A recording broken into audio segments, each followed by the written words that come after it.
Halo, sore Kak Halo, Pilisirim. sore semuanya. Oke, bagaimana kabarnya Kak? Baik, baik. Terima kasih, sehat Oke, semua. semoga juga teman-teman viewer semuanya juga sehat ya. Oke Mas, jadi saya panggil Mas nggak apa-apa ya, biar Iya, boleh. kelihatan akrabnya. Boleh. Karena kalau orang Jawa tuh panggil nama doang itu nggak enak kayaknya Mas. Philip, kita mulai nih pembahasan potensi cuan 2022 pada sore hari ini. Dan pastinya dong kalau kita ngomongin cuan 2022 kita nggak bisa lepas dari IHSG gitu kan. Karena IHSG itu salah satu patokan kita untuk melihat bagaimana pasar modal Indonesia selama ini atau potensi kedepannya. Nah, Mas, bagaimana kinerja IHSG dalam 3 minggu terakhir ini, Mas? Oke, jadi mungkin kita berbicara di sejak awal tahun, sejak pergantian tahun 2022, kinerja IHSG itu gimana? Nah, kalau kita perhatikan, kinerja IHSG itu masih relatif dia dalam posisi sideways, atau belum ada tren yang cukup jelas yang terlihat dari IHSG sendiri. Jadi kalau kita perhatikan secara teknikal, IHSG itu ada resistance di level 6.700.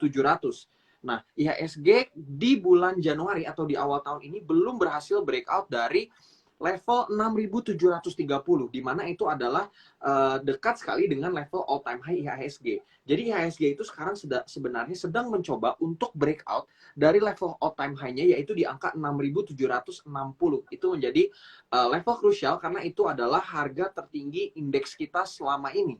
Nah, kalau kita perhatikan penutupan perdagangan hari ini, justru ini menjadi sentimen yang sangat menarik. Kenapa? Karena IHSG sendiri menguat sebesar 1,5%. Tapi seperti yang tadi udah sempat disenggol sedikit ya, ada beberapa sentimen-sentimen yang kurang baik untuk IHSG sendiri. Jadi yang pertama seperti yang tadi disebutkan ya, kita itu lagi menunggu keputusan tanggal 26 Januari mengenai kenaikan suku bunga. Tentunya hal seperti ini akan berpengaruh kepada market kecil seperti IHSG. Nah, kalau kita perhatikan, asing dan investor lokal di indeks kita masih relatif cukup berimbang, atau artinya dampak asing terhadap investor lokal masih sangat besar. Makanya kalau misalnya ada guncangan dari indeks luar, tentunya akan berpengaruh besar terhadap indeks kecil seperti IHSG. Apalagi yang kita perhatikan juga adalah varian COVID Omicron yang tentunya terus bertumbuh. Tentunya itu juga menjadi halangan mengapa IHSG sampai detik ini belum berhasil breakout dari area all time high-nya. Padahal kita expect bahwa IHSG akan bullish pada bulan Desember tahun kemarin, tapi ternyata ada varian COVID Omicron, kemudian juga didorong oleh sentimen yang negatif dari kenaikan suku bunga sendiri. Nah, tapi justru kita sebagai investor, kita melihat ini sebagai kesempatan untuk mendapatkan saham-saham bagus di harga murah. Jadi kalau kita melihat ada sentimen yang kurang baik, justru kita mencari kesempatan untuk entry. Karena kita juga nggak usah takut ya, karena masih ada banyak sekali insentif atau sentimen-sentimen yang cukup bagus untuk IHSG. Tapi relatif untuk kinerja 3 minggu pertama relatif masih sideways. Tapi hopefully kita lihat bahwa hari ini IHSG kenaikan cukup kencang dengan volume yang kuat. Hopefully dia bisa breakout sebelum pergantian bulan. Menunggu kabar juga ya dari nanti tanggal 26 Januari meeting the Fed mengenai kenaikan suku bunga. Oke, baik Mas Philip. Menarik banget nih ngomong IHSG yang 3 minggu ini cenderung sideways ya. Memang kalau kita berkaca dari 2021, IHSG itu memang cenderung konsolidasi kebanyakan sideways gitu kan. Betul. Tapi ada tapinya. Ketika satu atau mungkin sentimen yang cukup berpengaruh kepada IHSG itu muncul, kenaikannya langsung signifikan. Contoh kayak hari ini. Iya kan? Naik langsung 1% sekian. Itu kenaikan segitu termasuk besar loh di IHSG, teman-teman. Ya, kalau Betul. mungkin teman-teman dengar saham naik 1% biasa, tapi kalau IHSG naik sampai 1%, itu artinya saham-saham yang mempengaruhi kapitalisasi IHSG atau kita kenal dengan saham blue chip atau yang masuk ke LQ45, itu artinya mereka banyak yang menguat. Nah, silakan teman-teman nanti cek aja saham-saham LQ45 hari ini, pasti banyak yang menguat. Artinya apa? Artinya mungkin bagi teman-teman investor yang cenderung kurang menyukai resiko gitu kan, tidak suka sahamnya terlalu fluktuatif, mungkin bisa tuh melihat saham-saham yang LQ45 untuk apa? Untuk ditabung, ya kan, nabung saham. Untuk apa? Untuk disimpan, diakumulasi. Jadi ketika nanti IHSG-nya rebound gitu kan. Nah, teman-teman udah punya nih tabungannya di portofolionya, tentunya dengan menerapkan strategi trading atau strategi investasi yang baik dan benar. Nah, oke, Mas Philip, menarik banget kita ngomongin IHSG. Berarti tetap ya, kita tuh harus nunggu apa? Nunggu sentimen ya kan, nunggu updatean. Paling enggak nanti tanggal 26 ya yang terdekat ini terkait dengan suku bunga The Fed-nya. Baik, selain itu Mas, nih kita ngomong juga IHSG nih ya, melihat kondisi yang sekarang. Kira-kira sektor apa yang menarik untuk dipantau Mas? Sektornya dulu Oke, aja. Oke, dari sektor kan kita melihat ya bahwa ekonomi kita itu lagi mencoba untuk recovery. Nah, dalam rangka ekonomi kita yang sedang mencoba untuk recovery, kita kan kalau kita perhatikan ke sehari-hari aja gitu. Kita misalkan udah mulai kerja lagi, orang udah income-nya udah mulai kembali nih seperti semula, toko-toko udah mulai buka, artinya kemampuan daya beli orang semakin meningkat. Jadi sektor-sektor yang menarik tentunya sektor-sektor yang berhubungan dengan retail dan dengan kebutuhan sehari-hari. Kalau kita perhatikan yang salah satu ada banyak ya sebenarnya yang cukup menarik karena sebenarnya ekonomi itu saling mendorong satu dengan yang lain. Jadi kalau ada satu ekonomi yang jalan itu juga akan mendorong dari sektor yang lain. Contohnya yang menarik menurut saya sekarang otomotif. Penjualan otomotif sendiri naik 49%. Itu kenaikan yang cukup signifikan kalau kita bandingkan dengan tahun lalu. Jadi banyak sekali saham-saham otomotif mungkin yang bisa saya sebutkan salah satunya ya kalau kita berbicara blue chip Astra, dia sempat terdiskon juga dan sekarang menurut saya udah kembali menarik akibat sentimen bahwa adanya kenaikan ya di penjualan mobil. Kemudian kalau kita perhatikan banking juga nggak bisa kita lupakan. Kalau recovery tentunya pinjaman semakin lancar. Kemudian tentunya bank juga udah mulai berani nih karena udah sedikit utang buruknya udah sedikit ya. Jadi bank udah lebih berani untuk meminjamkan uang. Kemudian properti orang udah mulai beli rumah. Kemudian harga komoditas kalau teman-teman di IDX perhatikan, harga komoditas ini banyak yang lagi pada level all time high-nya. Tentunya berpengaruh besar juga terhadap si harga sahamnya. Kemudian kalau teman-teman perhatikan juga dari telekomunikasi dan manufaktur, banyak sekali saham-saham yang lagi menarik dan secara kalau kita mau berbicara sektor semuanya akan terangkat kalau ekonomi kita udah mulai jalan. Jadi sektor yang menarik dipantau mungkin banyak nih yang bisa kita obrolin kalau mau berbicara mengenai sektor. Oke, baik. Thank you banget Mas Philip. Jadi sektor apa yang menarik? Jawabannya adalah semua sektor. Jadi begini teman-teman, kalau kita ngomong secara ekonomi nih secara luas, ketika kondisi ekonomi membaik, pasti semua sektor akan bergerak. Ibaratnya seperti sebuah mekanisme dalam sebuah mesin. Jadi satu mesin itu nyala, yang lain akan ikut gerak. Gitu kan. Cuma begini, pergerakan itu nanti akan bisa jadi dua sektor itu berbarengan atau setelahnya atau berurutan. Kenapa? Karena ekonomi itu seperti chain effect, seperti efek domino. Di mana ketika satu gerak, semua akan gerak. Ketika satu itu mengalami perlemahan atau ada sentimen negatif, yang lain mungkin akan berdampak. Ya kan, seperti tadi yang dijelaskan oleh Mas Philip.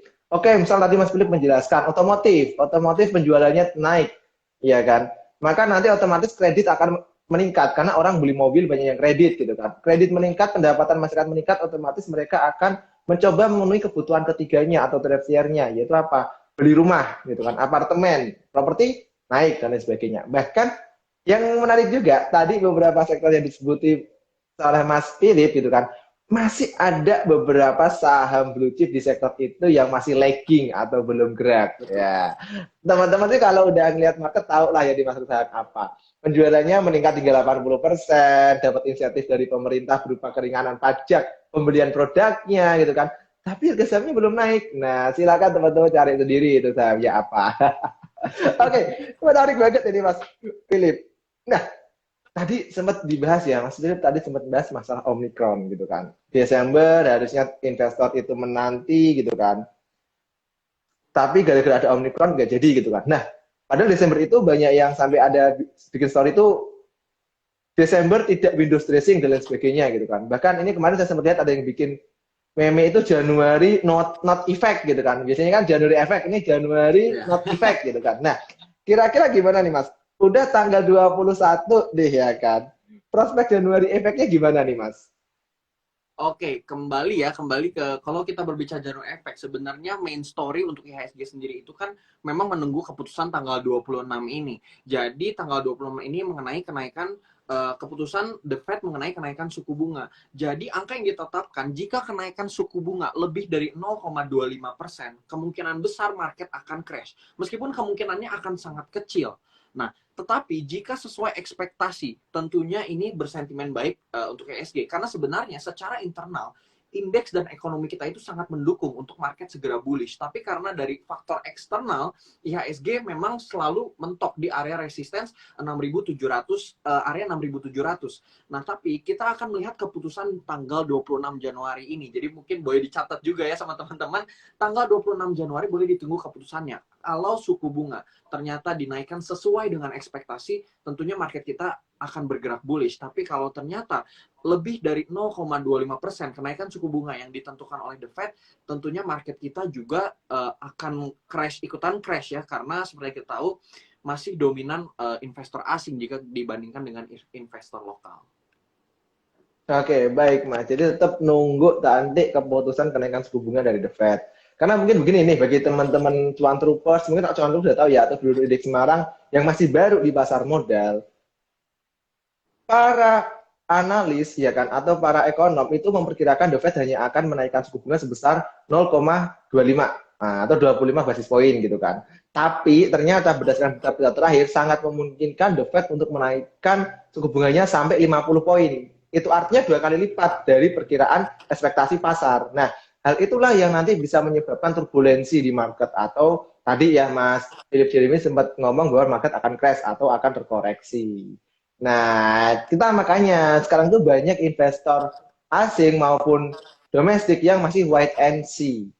Kenapa? Karena tadi masih menunggu dari berita makronya. Walaupun secara dalam negeri nih, makroekonominya oke, tapi makroekonomi luar negeri, nah itu yang masih dinanti oleh investor. Tapi kalau nanti yang seperti katakan Mas Philip, The Fed hanya akan menaikkan suku bunga 25 basis point, nah itu masih akan oke di market karena udah terprice in kan di ESG kita. Nah itu mungkin bisa jadi motor penggerak ESG ke depannya. Makanya mungkin masih nunggu tanggal 26 itu ya Mas Philip ya. Betul. Oke, baik Mas. Nah, oke, tadi kita udah ngomong The Fed nih. Kita sekarang ngomongin faktor eksternal kedua yang cukup berpengaruh ke ESG, yaitu Omicron. Ya kan? Nah, kalau kita lihat nih, Omicron itu sejak awal tahun sampai sekarang itu selalu naik case-nya, case positif COVID-nya ya. Bahkan sempat tuh Kemenkes, kalau saya baca di berita itu memperkirakan puncaknya, high peak-nya dari Omicron ini ada di bulan Februari atau Maret. Dan Maret malah ya. Nah, kira-kira Mas, gitu kan, apakah ini bisa membuat IHSG nanti berpotensi downtrend ke depannya, Mas?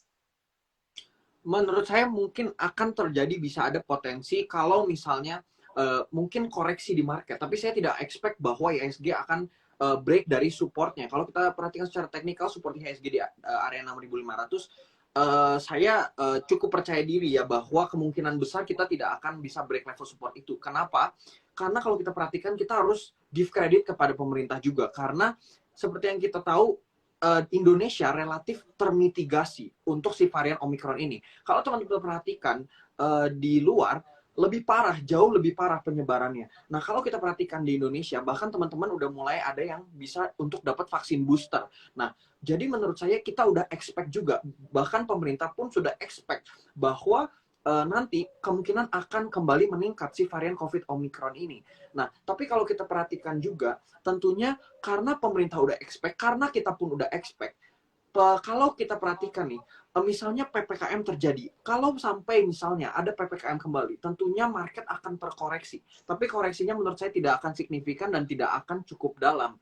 Karena sentimen yang ada di perekonomian kita sekarang jauh lebih menarik jika dibandingkan potensi penurunannya. Dan bahkan menurut saya COVID pun lama-lama semua orang akan herd immunity. Mungkin itu semua orang udah tahu. Dan apalagi varian Omicron ini meskipun dia penyebarannya cepat, namun lebih ringan ya gejala-gejala yang dirasakan oleh varian COVID terbaru ini. Jadi menurut saya kalau concern kita adalah Omicron yang akan kembali naik nanti di Februari dan Maret, menurut saya itu bukan worry ya. Justru kalau misalnya nanti kita betul pada akhir tahun Januari misalnya, The Fed tidak menaikkan suku bunga dan sesuai dengan ekspektasi kita, market kita bullish, mungkin akan ada koreksi, itu menjadi kesempatan kembali untuk kita entry, mungkin averaging up justru. Begitu. Oke, baik. Mas Philip, jadi memang secara kita lihat ya Omicron ini akan tetap berdampak, tapi melihat dari respon pemerintah dan kegiatan apa ya dengan tindakan-tindakan preventif dari pemerintah pencegahannya itu cukup bagus. Apalagi ini kemarin udah mulai banyak tuh japrian atau mungkin chat terkait vaksin booster, ya kan. Nah, silakan teman-teman mungkin yang sudah bisa mengambil vaksin booster segera ambil aja, karena kan kalau saya nggak salah ingat syaratnya adalah sudah vaksin kedua 6 bulan sebelumnya. Jadi yang udah vaksin keduanya itu 6 bulan sebelumnya, ya kan, boleh ambil vaksin booster. Kalau yang belum ada 6 bulan, nanti nunggu 6 bulan dulu. Itu setahu saya. Nah, oke, Mas Philip, menarik banget nih kalau kita ngomong IHSG gitu kan. Karena mau bagaimanapun sampai kapanpun IHSG itu adalah cerminan dari market kita gitu kan. Apakah dia itu sedang optimis, pesimis, atau wait and see. Nah, begini Mas, kalau kita atau menurut Mas Philip sampai atau selama 2022 ini, nanti perkiraan dari tim analis sukor atau dari Mas Philip sendiri, ISG itu antara targetnya, support dan resistennya itu di berapa sih Mas selama 2022 ini? Oke, jadi untuk target di tahun 2022 ya. Jadi untuk target 2022 tentunya yang udah pasti kita sekarang melihat bahwa high dari IHSG itu 6.760. Itu menjadi level area tertinggi dari IHSG. Tentunya yang pertama pastinya kita break level all time high IHSG. Jadi untuk melanjutkan bullish akhirnya mencetak rekor all time high lagi setelah kemarin COVID-19 ya. Jadi setelah pandemi IHSG memang relatif koreksi, tapi sekarang kita perhatikan udah mulai rebound untuk market.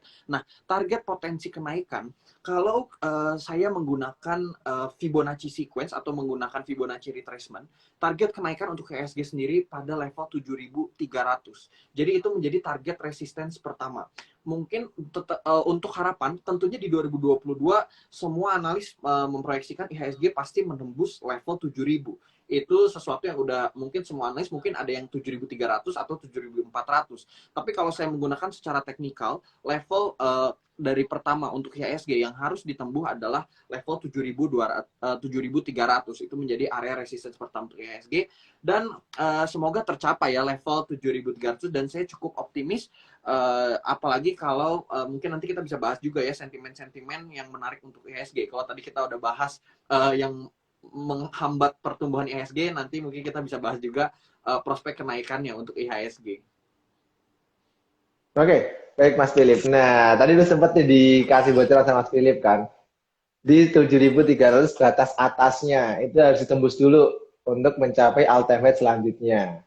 Tapi sebelum itu sebenarnya ada 6.700 ya, tadi disampaikan Mas Philip ya teman-teman ya, perlu diingat itu. Jadi kemungkinan ketika nanti IGSG rally ya kan tembus 6.700 ke atas, ada kemungkinan OTW 7.300. Nah, Mas Philip tadi sempat dibahas juga apa aja sih sebetulnya potensi atau indikasi positifnya yang nanti akan menjadi katalis positif bagi IHSG, Mas? Nah, silakan, Mas Philip. Oke, mungkin beberapa katalis ya yang bisa kita perhatikan adalah impor kita naik tertinggi di bulan Desember. Nah, impornya itu 73% merupakan impor bahan baku. Artinya apa? Artinya manufaktur impor banyak mulai melakukan ekspansi. Jadi, kalau kita udah mulai memasukkan bahan baku lebih banyak, artinya kita kan sudah siap nih, udah siap supply untuk kembali mendorong kegiatan ekonomi. Nggak mungkin dong kita supply bahan baku buat disimpan. Artinya itu menjadi sentimen yang sangat baik untuk Indonesia. Nah, kenapa kita sudah berani untuk impor banyak sekali bahan baku untuk memulai ekspansi? Yang pertama, Purchasing Manager Index udah 53 poin, which is sudah di atas 50, artinya sudah menandakan adanya growth di Purchasing Manager Index kita. Nah, kemudian tentunya dengan impor bahan baku ini artinya banyak sekali saham-saham dan sektor-sektor yang akan terdorong secara insentif. Yang pertama, kalau kita berbicara bahan baku, tentunya saham-saham manufaktur akan jalan. Contohnya Astra, kemudian Indofood. Jadi pabrik-pabrik atau saham-saham yang memproduksi barang secara massal artinya mereka sudah mulai berani untuk memproduksi dengan dalam kuantitas yang lebih banyak atau kuantitas yang lebih besar. Which means mereka juga melihat bahwa ada demand dari masyarakat kita untuk mulai membeli barang-barang ini. Nah, kemudian juga kalau kita perhatikan, kenaikan domestic consumption kita itu sangat signifikan. Artinya retail kita sudah mulai berbelanja cukup banyak kalau kita perhatikan, makanya banyak sekali manufaktur-manufaktur atau saham-saham manufaktur yang sudah sangat berani untuk kembali mensuplai dan mengimpor bahan baku dan tentunya yang naik kalau kita perhatikan juga ya, padahal harga komoditas banyak sekali lagi pada level all time high, tapi tetap kita mengimpor bahan baku karena kita sangat positif dan optimistis bahwa tahun 2022 ini dengan adanya sentimen recovery dari Indonesia sendiri, banyak sekali orang yang sudah mulai berani ya untuk belanja, dan kemudian juga ini tentunya tadi seperti yang disebutkan tadi ya, bahwa ini adalah sebuah chain reaction. Jadi pertama mungkin keluar dari manufaktur, kemudian kita akan pindah ke retailnya, kemudian banking, kemudian dari banking akan ke properti. Nah itu memang sangat menyebar. Jadi menurut saya manufaktur ini memang salah satu yang sangat kunci untuk sentimen IHSG di tahun 2022 karena akan sangat menyebar dampak dari ekspansi di sektor manufaktur ini. Oke, baik Mas Philip. Benar banget. Karena ketika manufaktur sudah jalan, apalagi dibuktikan dengan PMI-nya, Purchasing Manufacturing Index yang di atas 50, padahal tuh saya terakhir ngecek masih 51, ini tadi Mas Philip bilang udah 53, berarti kan udah naik. Itu artinya apa? Itu artinya roda ekonomi di sektor manufaktur udah jalan, teman-teman. Gitu kan, terbukti tadi Mas Philip bilang bahwa impor bahan baku kita naik 80% ya Mas ya, kalau nggak salah ya. Betul. Nah, artinya apa? Artinya itu pabrik-pabrik itu udah pada mulai berproduksi. Otomatis mulai produksi artinya ada demand, ada permintaan yang meningkat. Ada pendapatan yang meningkat dari pegawai-pegawainya. Nah, itu nanti chain reaction. Tadi sempat dibahas nih terkait sektor ya kan, perbankan akan jalan, otomotif akan jalan, perkreditan ya kan, properti akan jalan, dan lain sebagainya lah akan jalan. Nah, itu menarik Mas. Kira-kira ada sentimen lainnya lagi nggak Mas, selain manufaktur?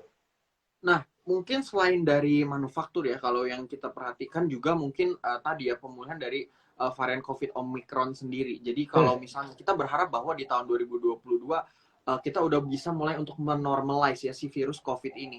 Karena ekspektasi banyak orang memang COVID tidak akan hilang, tapi nantinya kita akan herd immunity dan COVID itu hanya menjadi penyakit biasa kayak flu gitu contohnya. Yeah. Flu itu kan mungkin dulu juga itu menjadi virus yang mengerikan, tapi sekarang kita udah terbiasa karena badan kita pun udah adaptasi dan udah terbiasa. Itu juga bisa menjadi harapan. Dan kemudian kembali ke yang tadi ya, apabila uh, secara global kalau kita perhatikan inflasi di Amerika itu lagi pada level all time high, makanya meeting mengenai kenaikan suku bunga ini sangat penting. Nah, mungkin yang harus diperhatikan juga adalah sentimen dari global. Kita perhatikan juga mungkin karena memang investor akan tentunya cabut ya kalau misalnya negaranya relatif lagi kurang stabil, apalagi negara kecil seperti Indonesia ini dianggap sebagai investasi yang beresiko kalau dibandingkan dengan negara-negara yang tentunya lebih secara perekonomian lebih stabil dan lebih besar. Nah, namun menurut saya sendiri mungkin untuk IHSG fakta bahwa kita sudah mulai kembali, dan kalau kita perhatikan juga teman-teman boleh cek laporan keuangan perusahaan, laporan blue chip kita. Kalau kita lihat secara laporan keuangan banyak sekali yang sudah mencoba atau sudah mendekati level pre-COVID. Jadi menurut saya itu sentimen yang paling kuat adalah bahwa kita sudah kembali nih, sudah hampir full recovery ke level pre-COVID. Karena kalau kita perhatikan ya, kalau kita perhatikan EPS dari beberapa perusahaan, dia hampir cut down, ada yang setengah, ada yang 50% penurunannya, ada yang 25%. Dan kalau kita perhatikan sekarang, nanti kan kita akan menunggu juga dari laporan keuangan Q4. Tapi kalau kita perhatikan dari data-datanya, pasti laporan keuangan ini akan sangat bagus ya kalau kita perhatikan dari Purchasing Manager Index, kemudian dari kenaikan domestic consumption. Tentunya ini juga akan menjadi sentimen positif untuk IHSG. Oke, jadi banyak banget sentimen positifnya ya, dan semoga katalis-katalis positif itu mampu teman-teman untuk mendongkrak kinerja IHSG hingga menembus tadi ya resisten pertamanya di 6.700. Baik Mas, mungkin boleh nggak nih kalau kita jawab beberapa pertanyaan yang sudah ada di question box kita Boleh pada banget. sore hari ini. Oke, baik. Ini ada pertanyaan dari story, cara cek saham OTW Baker itu gimana, Kak? Nah, silakan. Ini pertanyaan umum banget ini. Saya sering nemuin itu, Mas. Iya ya, ini pertanyaan yang sangat sering ya untuk saham-saham yang beggar. Oke, justru sekarang kalau mau cari saham potensi beggar, ini adalah salah satu waktu yang paling tepat. Kenapa? Karena kalau kita perhatikan nih, banyak saham yang masih laggard banget. Jadi contohnya, kita ambil satu contoh aja ya, kita ambil Astra. Astra, sebentar ya, saya sambil cek chart juga ya. Nah, untuk boleh. Astra sendiri, kalau kita perhatikan, Astra itu level tertingginya sempat dekat ke angka 9.000. Kalau kita perhatikan, Astra high-nya di angka 9.300-an. Kalau kita perhatikan secara historical.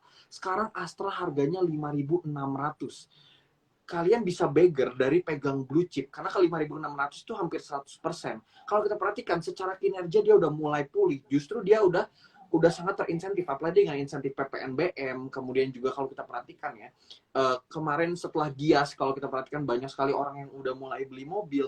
Nah, untuk Astra ini sendiri, kalau kita perhatikan dari level 5.600 sampai dekat ke level 10.000, itu kita udah OTW beggar. Jadi gimana caranya? Cari saham-saham yang secara fundamental atau kita perhatikan secara kinerja, dia udah optimal tapi harga sahamnya masih laggard. Itu kan menandakan bahwa dia adalah salah satu saham yang undervalued di market atau belum dilihat oleh market.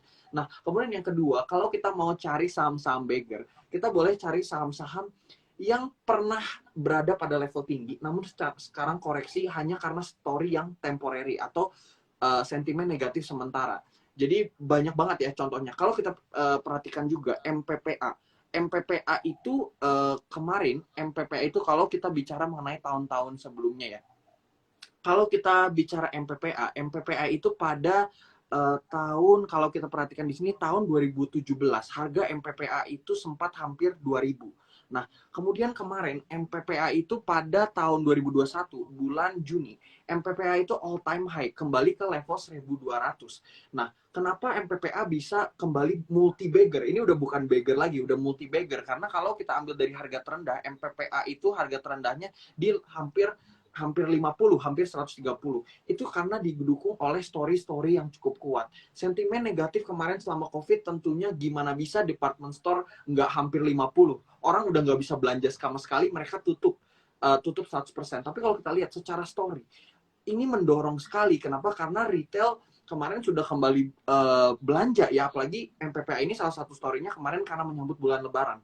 Nah, untuk MPPA banyak sekali saham-saham yang seperti ini yang kemarin sempat turun, kemudian sekarang karena didukung oleh story-story yang kuat, contohnya akuisisi. Kemudian yang bisa kita lihat adalah BBKP, Bank Bukopin, dia diakuisisi oleh Bank Kukmin, salah satu bank terbesar di Korea, dan ada potensi bahwa BBKP ini akan dijadikan bank digital. Perhatikan bank digital yang lain, valuasinya udah gila-gilaan. Udah 15 kali dari price book value-nya. Kalau kita lihat Arto, udah berpuluh-puluh kali, BBHI berpuluh-puluh kali. Kita cari saham-saham yang kompetitor di industri yang samanya udah tinggi, tapi saham itu belum bergerak harganya, atau secara PBV dia masih murah. Karena Bank Bukopin itu masih 1:1 dengan harga PBV-nya.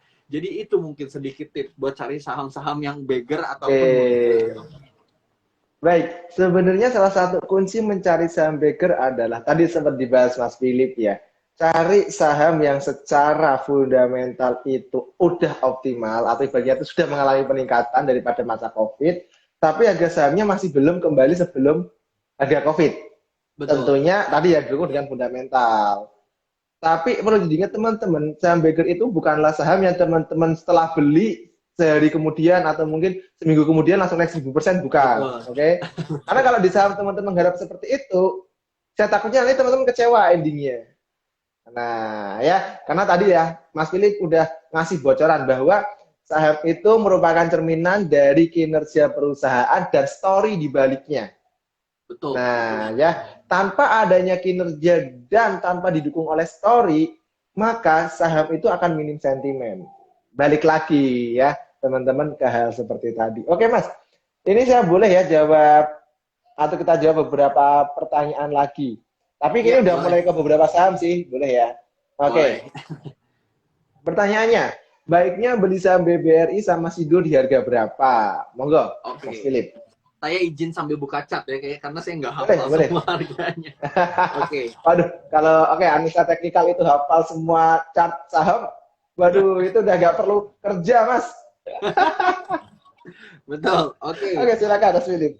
Pertama BRI ya. BRI itu area demand atau area yang menarik itu dari level 4050 sampai harga 4200. Itu masih menjadi level yang sangat menarik untuk kita akumulasi di level 4000 sampai 4200. Jadi kalau misalkan sekarang BBRI tadi close di harga 4170. Sebelum kalau kita bisa dapat di bawah harga 4200, menurut saya itu sangat baik, bisa menjadi consideration untuk kita averaging bagi yang punya barang atau entry untuk yang belum punya barang. Apalagi di sini udah ada candle rejection karena BRI itu support kuatnya berada pada level 4050, itu menjadi level support kuatnya. Jadi kita dapat harga deket banget dari support.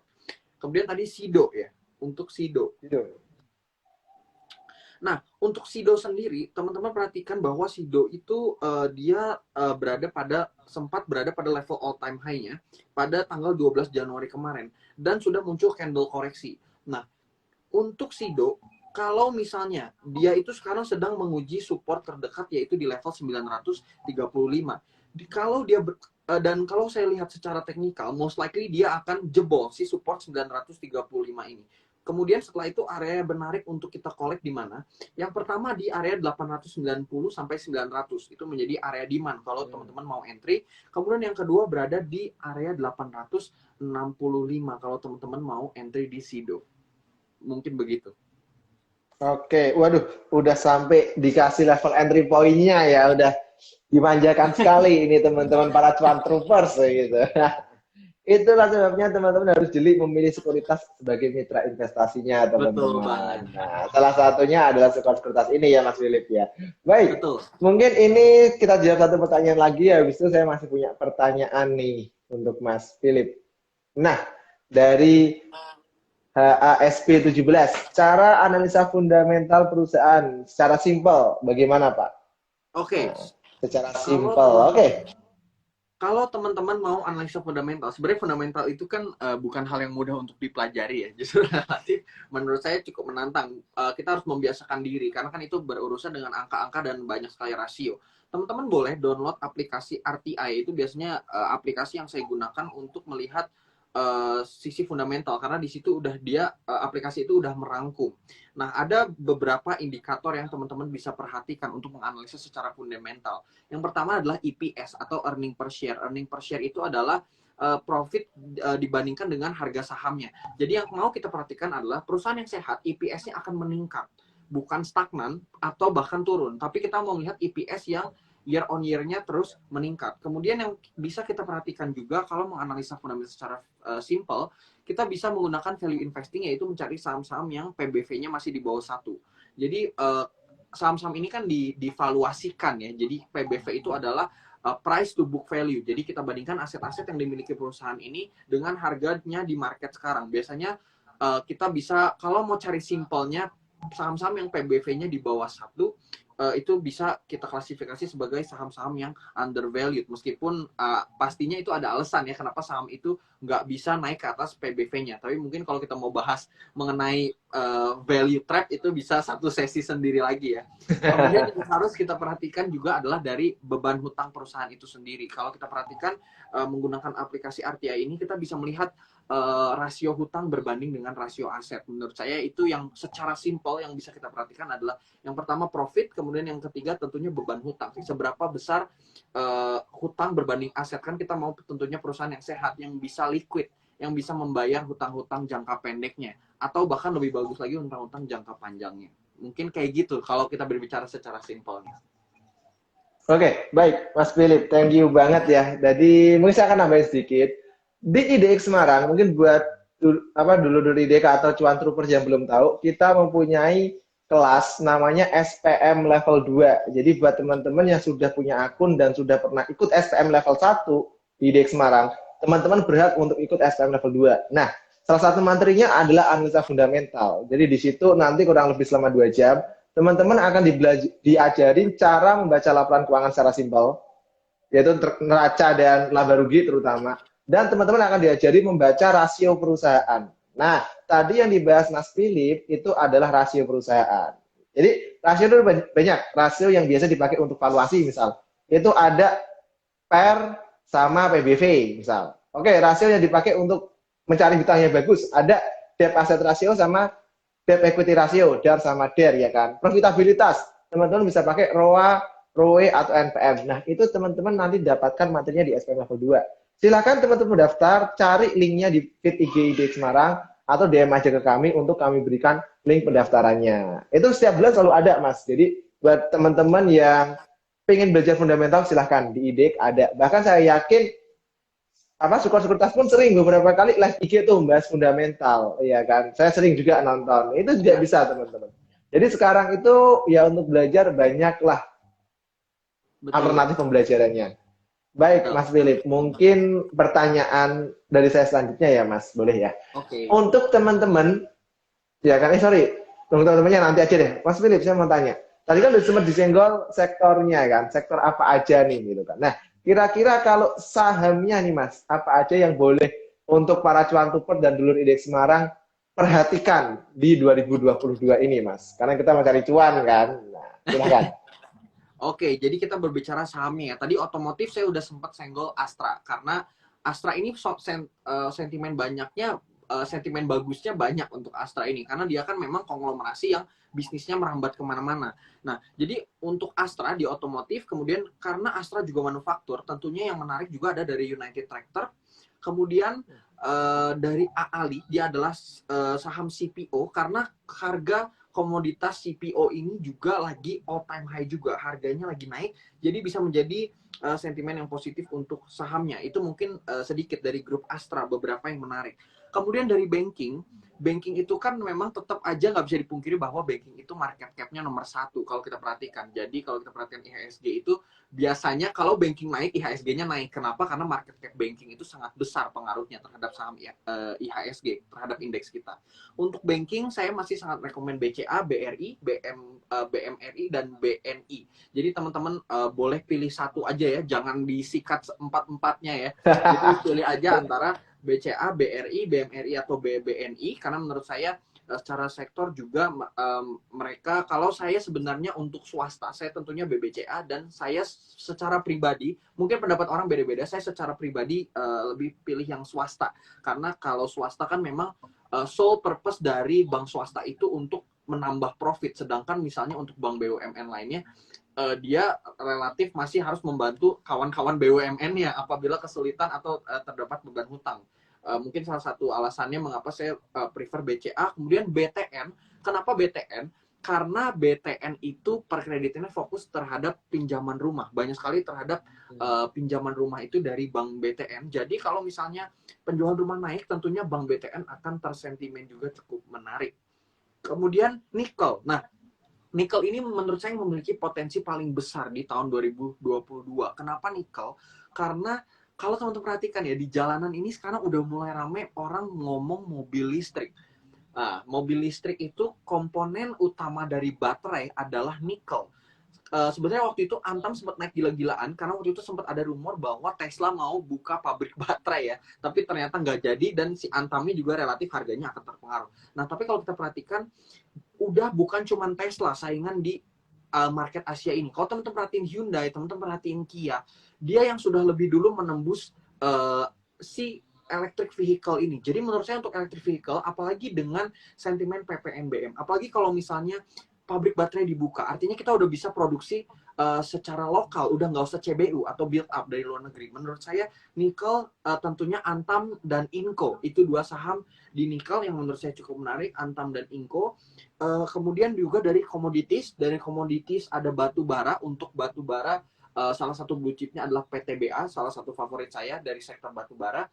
Kemudian juga dari telekomunikasi saya paling seneng TLKM, Telkom, karena anak perusahaan Telkom, Mitratel itu kemarin sempat baru IPO. Menurut saya MTEL secara fundamental, teman-teman mungkin yang udah ngerti fundamental boleh cek dari si fundamental si MTEL ini.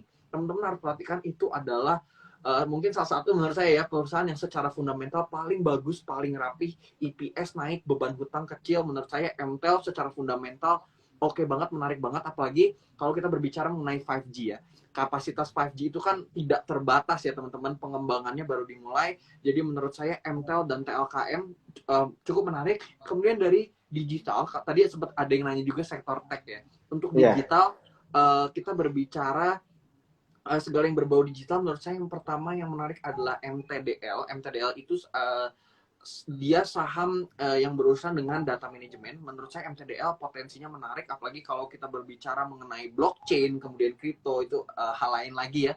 MTDL menurut saya di sektor data manajemen cukup menarik. Kemudian juga dari digital bankingnya, menurut saya Arto dan BBYB. Pertama karena BBYB dimiliki oleh Alibaba Group. Dia adalah part dari Alibaba Group. Kemudian untuk Arto, dia banknya Gojek dan Tokopedia. Jadi kalau kita berbicara digital, kita lihat secara ekosistemnya.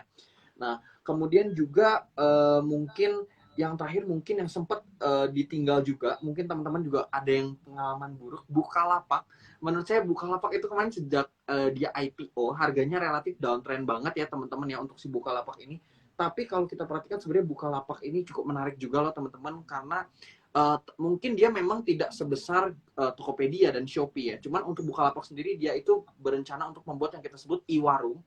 Jadi dia rencananya adalah merambah ke warung-warung kecil agar lebih memajukan. Karena kalau yang teman-teman sadar ya, mungkin kita juga nggak sadar ya, transaksi terbesar dari retail itu berada di tempat-tempat kecil, bukan di mall, bukan di mungkin di butik-butik yang mahal, tapi terjadi banyak sekali di warung.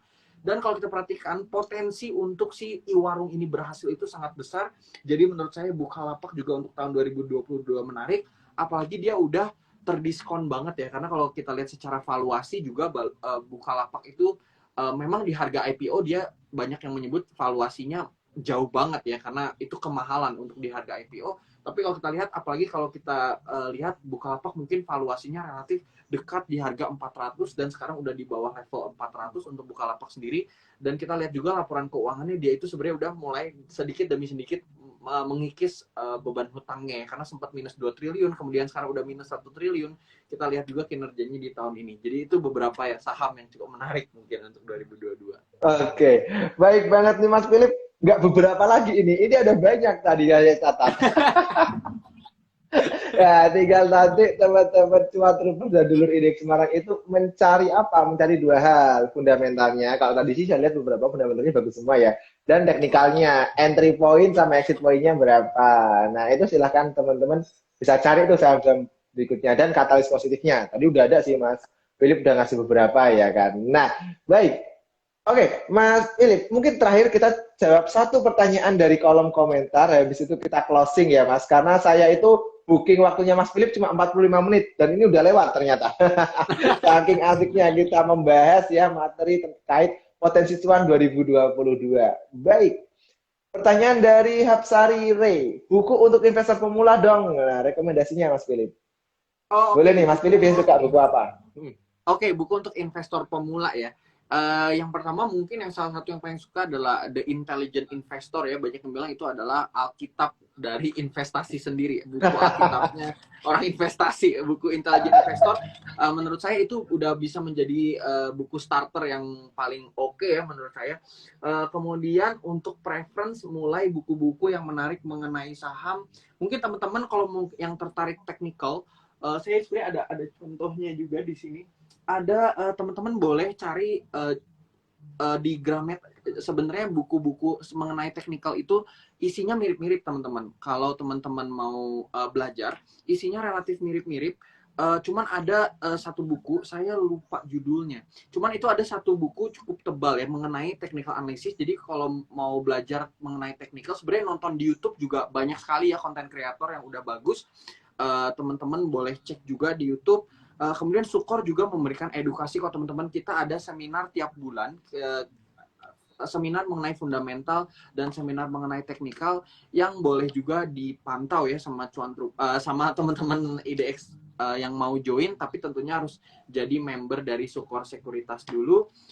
Kemudian buku apa lagi ya? Semua buku yang ditulis oleh Benjamin Graham, dia bisa kita anggap sebagai father of investing juga ya teman-teman.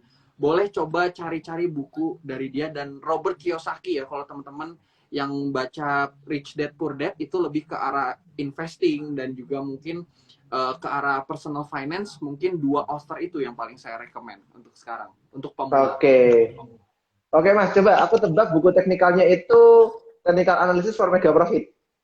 Covernya ya, putih. Itu maksud saya. Nah, kan bener. Itu maksudnya. Ya, betul. Karena saya juga punya. Betul. Jadi mungkin kalau boleh saya nambahin sedikit ya teman-teman, kalau mau cari buku itu ada 3 jenis buku yang teman-teman kalau pemula mau cari. Pertama, buku yang menceritakan terkait cara mulai investasi. Bisa ambil buku yang ada judulnya Yuk Nabung Saham, cara investasi untuk pemula dan sebagainya lah. Cari itu. Kedua, buku yang membahas teknikal. Karena teman-teman mau belajar kan gimana cara masuk atau entry point di saham. Nah, teknikal apapun jenisnya, mungkin tadi bisa ya yang tadi disebut Mas Philip sama saya. Yang ketiga adalah buku terkait fundamental. Nah, ini bisa pakai value investing, pakai analisa fundamental bla bla bla, macam-macam lah. Ini cari 3 buku itu. Jadi yang untuk motivasi, untuk teknikal dan untuk fundamental. Nah, silahkan teman-teman nanti baca, terapkan ilmunya. Nah, kalau The Intelligent Investor itu termasuk buku yang pertama dan kedua. Jadi yang terkait motivasi dan terkait fundamental. Karena di situ benar-benar menceritakan bagaimana, ya kan, nah, cara untuk menjadi intelligent investor.